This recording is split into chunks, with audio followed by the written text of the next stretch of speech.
नमस्ते, मेरा नाम निखिल है और आप देखना शुरू कर चुके हैं दी ललन टॉप शो। आज के शो में हम 3 खबरों पर बात करेंगे। पहली खबर होगी सूचना सेठ के केस की। सूचना सेठ ने अपने बेटे का कत्ल किया और उसके बाद क्या किया? कत्ल करने के लिए किस हथियार का इस्तेमाल किया और क्या उसने अपने बेटे को मारने से पहले उसे बेहोश किया था? कमरे में मिली कफ सिरप की 2 बोतलें किस ओर इशारा कर रही थीं? 4 साल के मासूम की लाश का जब पोस्टमार्टम किया गया तो क्या सच सामने आया? इन सवालों के जवाब हम तलाशने की कोशिश करेंगे।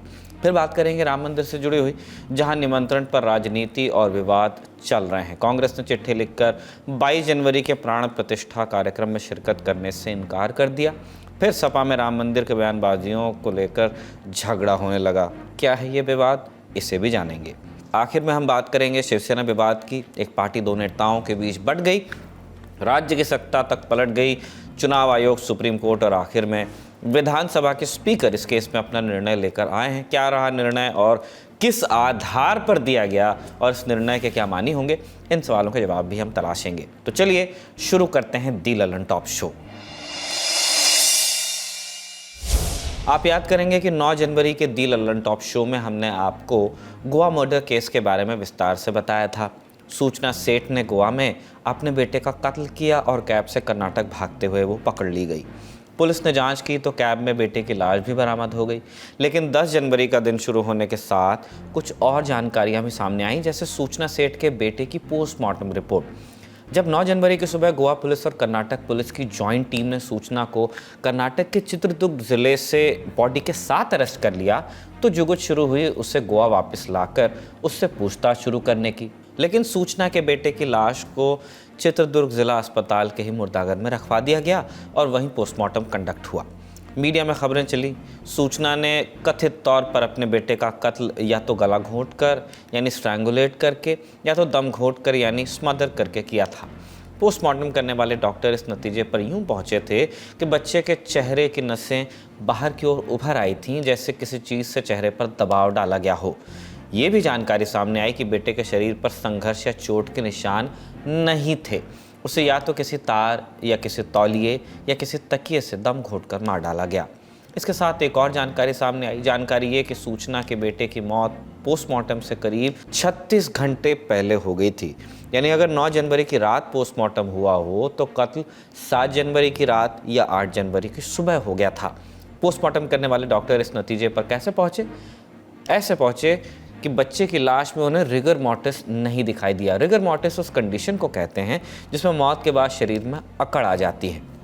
मौत के समय के बाद जब लंबा अरसा बीत जाता है तो शरीर से ये जकड़न खत्म हो जाती है। पोस्टमार्टम करने वाले डॉक्टर ने मीडिया से बात भी की। सुनिए उन्होंने क्या कहा। He has been strangulated by mostly by smothering and he has died because of strangulation. Was there any weapon that was used? Did you find any No blood weapon. marks? I think he has used some material to compress his chest, neck. Mostly commonly available things are this pillow or something.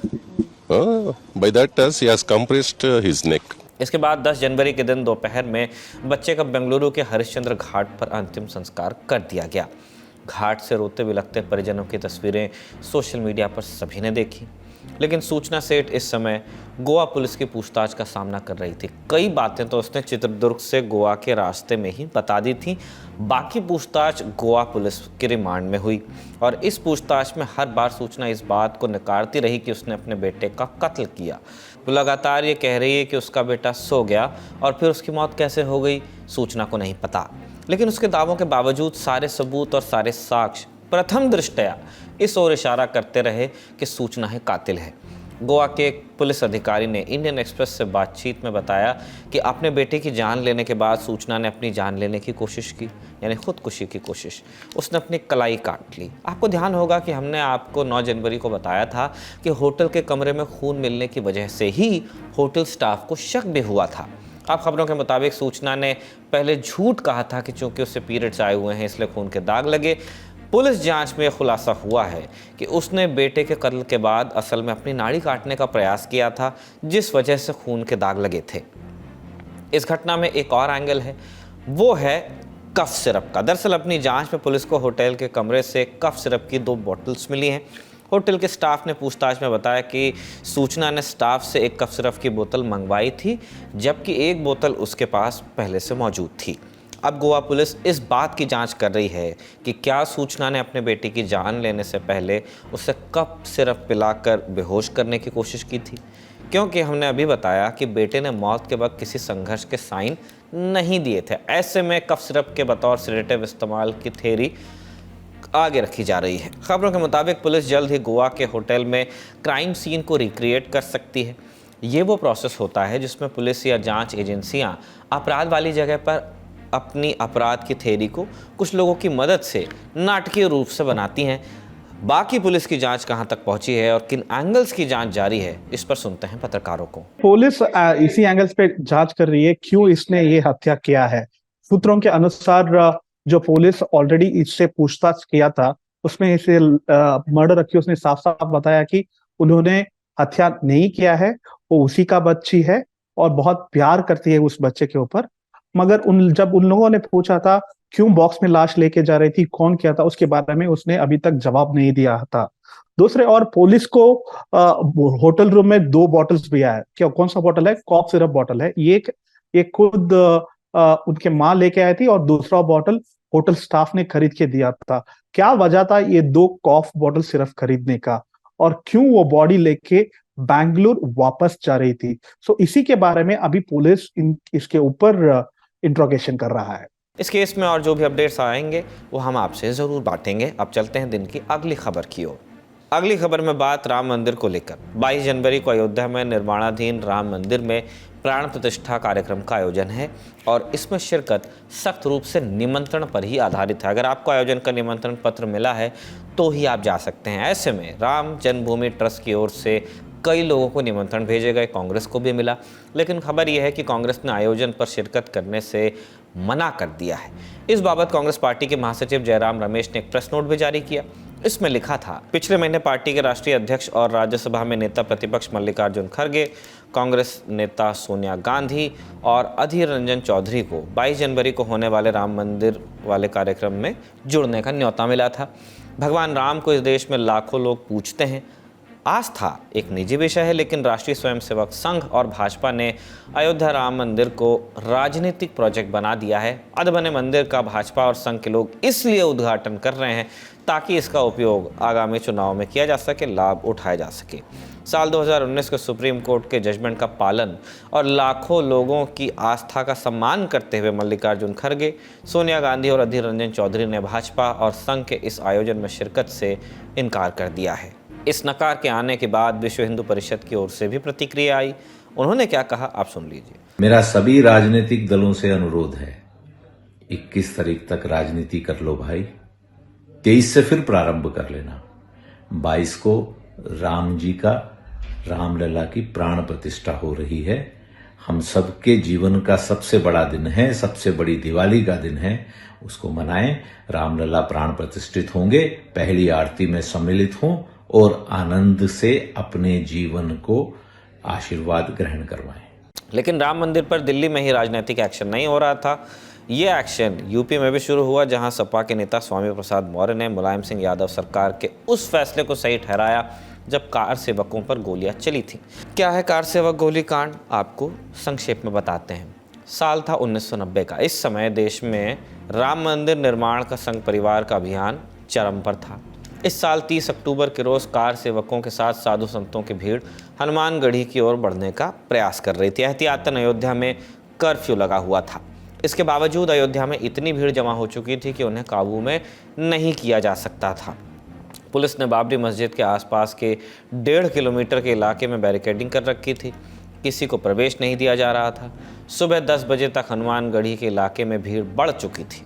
Police का जत्था लगातार बढ़ रहे car सेवकों से पीछे हटने का आग्रह कर रहा था, लेकिन भीड़ भी उन्माद में थी। कार सेवकों का एक गुट पहुंच गया बैरिकेडिंग के पास। कहा यह भी जाता है कि उन्होंने पुलिस की वैन के जरिए बैरिकेडिंग के एक हिस्से को तोड़ दिया था और मस्जिद की ओर बढ़ने लगे।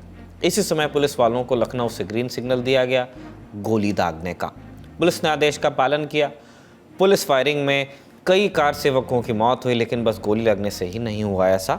सरयू नदी पर बने पुल के जरिए भाग रहे लोगों के बीच भगदड़ भी हो गई थी, उसमें भी कई लोगों की मौत हुई। मृतकों की सही संख्या क्या थी इसका अंदाज़ा कभी नहीं लगाया जा सका, लेकिन ये पूरे घटनाक्रम का एक छोटा सा अध्याय ही था बस। इस घटना के ठीक 2 दिन बाद फिर से खून बहा। 1 नवंबर के रोज़ मृतकों का अंतिम संस्कार किया गया, लेकिन 2 नवंबर को एक बार फिर से प्रतिरोध मार्च का आयोजन हुआ। इस मार्च में कार सेवक थे। उमा भारती और अशोक सिंघल जैसे नेता इस भीड़ की अगुवाई कर रहे थे। हनुमानगढ़ी के पास लाल कोठी में मौजूद सकरी गली में भीड़ दाखिल हुई और सामने थी पुलिस। पुलिस ने शुरुआत में लाठीचार्ज और आंसू गैस का इस्तेमाल किया, लेकिन भीड़ आगे बढ़ती रही। फिर से आदेश आया फायर का। 48 घंटों के भीतर अयोध्या में पुलिस दूसरी बार कार सेवकों पर गोली चला रही थी। फिर से कई मौतें हुई, कई लोग घायल भी हुए और कार सेवा रद्द कर दी गई। कहा जाता है कि इसी गोलीकांड की वजह से मुलायम सिंह यादव को अपनी कुर्सी चुनाव में गंवानी पड़ी और फिर सीएम की कुर्सी पर बैठे भाजपा नेता कल्याण सिंह। साल 2016 में मुलायम सिंह यादव ने अपने फैसले को सही ठहराया। इस साल अपने एक भाषण के दौरान उन्होंने कहा था कि अगर मस्जिद को गिर जाने देते तो हिंदुस्तान का मुसलमान महसूस करता कि हमारे धार्मिक स्थल भी नहीं रहेंगे, तो इस देश की एकता के लिए वो खतरा होता।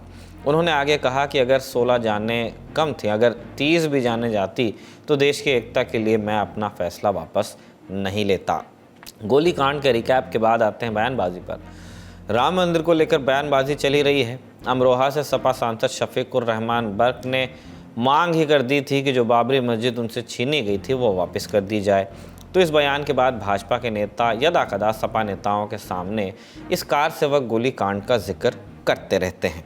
अब 9 जनवरी को सपा नेता स्वामी प्रसाद मौर्य के सामने पत्रकार आए तो फिर से गोलीकांड का जिक्र हुआ।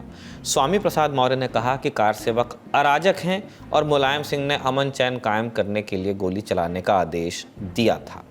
जिसमें अयोध्या में राम मंदिर पर घटना घटी थी, वहाँ पर बिना किसी न्यायपालिका के निर्देश के, बिना किसी प्रशासनिक आदेश के बड़े पैमाने पर अराजक तत्वों ने जो तोड़फोड़ की थी, तत्कालीन सरकार ने संविधान की रक्षा के लिए, कानून की रक्षा के लिए, अमन चैन का कायम रखने के लिए उस समय जो गोली चलवाई थी वह सरकार का अपना कर्तव्य था। सरकार ने अपना कर्तव्य निभाया था। रही बात एसपी सिंह बघेल भी उस समय समाजवादी पार्टी में थे। जिस समय की वो बात कर रहे हैं वो भी समाजवादी पार्टी में थे जिस समय अयोध्या वाला प्रकरण चला था, इसलिए उनको तो नहीं बोलना चाहिए। फिर खबर आई कि सपा मुखिया अखिलेश यादव ने उनके बयानों का संज्ञान ले लिया है और नाराजगी दर्ज की है। फिर आए कुछ और बयान, किसने क्या कहा आप उन्हीं से सुनिए। अब देखिए, मुझे लगता है कि विवादित बयानों के लिए बयान भी हो गए हैं स्वामी प्रसाद जी, और ईश्वर से कामना करेंगे भगवान राम जी उनको सद्बुद्धि दें ताकि उनका जीवन का कल्याण मोक्ष हो सके। आए दिन वो कोई न कोई विवादित बयान देने का काम लगातार कर रहे हैं, और बस मैं तो यही कह सकता हूं कि ईश्वर उन्हें सद्बुद्धि दे। देखिए, समाजवादी पार्टी और स्वामी प्रसाद मौर्य की जो कहानी है वो विक्रम बेताल जैसी हो गई है। अखिलेश यादव जी के सिर पर स्वामी प्रसाद मौर्य जी का भूत सवार हो गया है, और ये भूत अब उतरने वाला नहीं है। चाहे डिम्पल यादव जी कुछ कहो, प्रोफेसर साहब कुछ कहो, शिवपाल जी कुछ कहो, अब स्वामी प्रसाद मौर्य का भूत अखिलेश यादव जी के ऊपर चढ़ के बैठ गया है। इन बयानों के बाद अब चलते हैं दिन की तीसरी बड़ी खबर पर। महाराष्ट्र में चल रहे शिवसेना विवाद की बात होगी। सेना वर्सेस सेना का विवाद है। आज इस केस में महाराष्ट्र विधानसभा के स्पीकर ने फैसला दे दिया है। जो 16 विधायक हैं उनकी विधायकी रद्द करने का जो डिप्टी स्पीकर का फैसला है उसे पलट दिया गया है, और स्पीकर ने ये भी कहा है कि शिवसेना का जो शिंदे गुट है वो वैध है। ज़्यादा जानकारी के लिए चलते हैं न्यूज़ रूम में हमारे साथी सिद्धांत मोहन के पास। स्पीकर ने एकनाथ शिंदे को बतौर नेता हटाने का जो अधिकार था उद्धव के पास, उसको खारिज किया। कहा कि ऐसा अधिकार उनके पास नहीं है। कारण गिनाए उन्होंने कि उद्धव गुट की जो अपील खारिज करते हुए जब उन्होंने कहा कि पार्टी प्रमुख के तौर पे उनके जो बहुत सारे फैसले हैं वो भी सवालों के घेरे में हैं। उन्होंने कहा कि जो शिवसेना एकीकृत है उसके संविधान के मुताबिक उद्धव ठाकरे को एकनाथ शिंदे को हटाने का अधिकार नहीं था। ये भी कहा कि शिंदे गुट को अयोग्य इसलिए नहीं ठहराया जा सकता क्योंकि शिंदे गुट ही असल शिवसेना है, और ऐसा चुनाव आयोग ने भी कहा है। इसको उन्होंने बारहा कोट किया, और उन्होंने संविधान जो है शिवसेना का संविधान उसका बार बार हवाला दिया। कहा कि शिवसेना का 2018 का संविधान मान्य नहीं है क्योंकि इसके बाद शिवसेना में कोई चुनाव नहीं हुआ। जो पार्टीज़ के इंटरनल इलेक्शन होते हैं उसके बारे में टिप्पणी करते हुए कहा। इसलिए पार्टी का आखिरी संविधान है वो 1999 वाला ही मान्य है। क्यों? क्योंकि वो चुनाव आयोग के रिकॉर्ड में है और 2018 वाला रिकॉर्ड में नहीं है। इसके साथ ही एक टिप्पणी जो उन्होंने अंडरलाइन करके कही है कि 2018 का जो लेकिन ऑर्गेनाइजेशन का स्ट्रक्चर है वो ज़रूर मान्य है, लीडरशिप स्ट्रक्चर वो मान्य है। और ये कहा कि शिवसेना में फैसले लेने के लिए सबसे बड़ी संस्था राष्ट्रीय कार्यकारिणी है, इसलिए भी उद्धव ठाकरे अपने स्तर पे कोई भी फैसले नहीं ले सकते थे। उन्होंने जो दो तीन और बातें जो कही, मैं उसको छोटे में बता दे रहा हूँ आपको कि राष्ट्रीय अध्यक्ष की व्याख्या की गई है जो संविधान है शिवसेना का, और वह राष्ट्रीय कार्यकारिणी में 19 सदस्य होंगे, 14 चुने जाएंगे और 5 मनोनीत होंगे।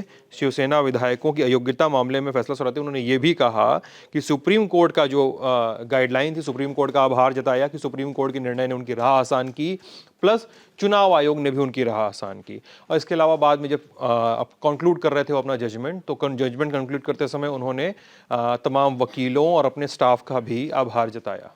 अब आपको बताते हैं कि माजरा क्या है। 21 जून 2022 को एकनाथ शिंदे ने तत्कालीन महाविकास अघाड़ी सरकार से बगावत की। एमवीए सरकार में शिवसेना, कांग्रेस और एनसीपी शामिल थी। शिंदे ने दावा किया कि उनके साथ 35 से ज़्यादा शिवसेना विधायक हैं। कुछ विधायकों के साथ शिंदे पहले सूरत गए, फिर गुवाहाटी चले गए। तत्कालीन मुख्यमंत्री उद्धव ठाकरे ने शिंदे को पार्टी के विधायक दल के नेता के पद से हटा दिया। उनकी जगह अजय चौधरी को यह पद दिया गया। सुनील प्रभु को चीफ विप बनाया गया। दूसरी तरफ शिंदे गुट ने भी एक प्रस्ताव पारित किया।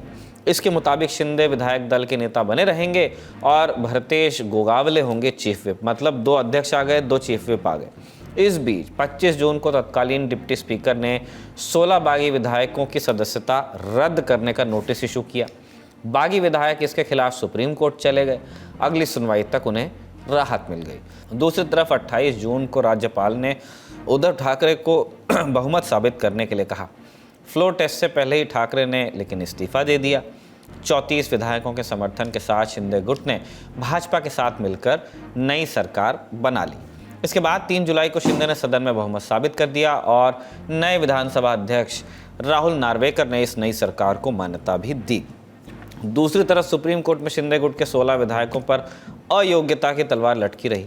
शिंदे गुट के विधायकों के खिलाफ दलील दी गई कि महाराष्ट्र विधानसभा में शिवसेना के 55 विधायक हैं।